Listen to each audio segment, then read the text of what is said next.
नमस्कार मंडळी, जय महाराष्ट्र. स्वागत आहे तुमचं आपल्या लोकप्रिय युट्यूब चॅनल योजना करो या लोकप्रिय युट्यूब चॅनलवरती.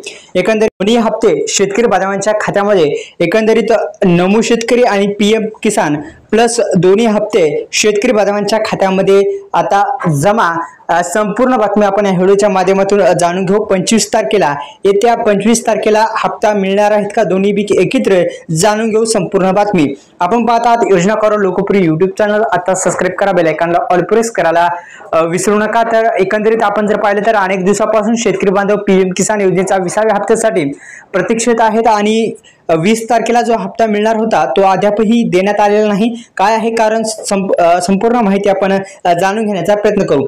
सेडिंग स्टेटस लाभदारी स्थिती तपासणे हे पण फार महत्त्वाचं आहे.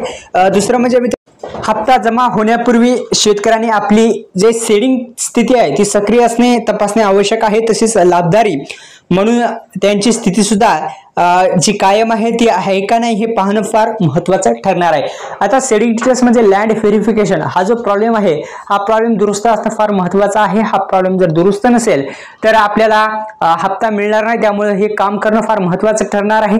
दुसरं म्हणजे आपण जर लाभदारी स्थिती म्हणजे आपण जो आधार कार्डशी बँक लिंक आहे का नाही हे सुद्धा पाहणं गरजेचं आहे. दुसरं म्हणजे ॲग्री स्टॉक नोंदणी म्हणजे तुम्ही फार्मर आयडी काढणं फार महत्त्वाचा ठरणार आहे. आणि येत्या 25 जुलैपर्यंत शेतकरी बांधवांना हप्ता मिळण्याची शक्यता वर्तवली जात आहे. कारण की 20 तारीख ही जाहीर झाली पण आता 25 तारीख जाहीर होऊ शकते याची शक्यता वर्तवली जात आहे. त्या अनुषंगाने आपण कामे करणं फार महत्त्वाचं ठरणार आहे मित्रांनो. तर ॲग्री स्टॉक नोंदणी करा. तसेच आपण जे आधार सेडिंग स्टेटस आहे ते पण पूर्ण असणं फार महत्त्वाचं ते पण करून घ्या. आपल्या युट्यूब चॅनल योजना करो लोकप्रिय युट्यूब चॅनलला आता सबस्क्राइब करा. जो बेल आयकॉन दिसत आहे त्याला ऑल प्रेस करा आणि आपल्या युट्यूब चॅनलला सबस्क्राइब करून या व्हिडिओला लाईक करायला विसरू नका.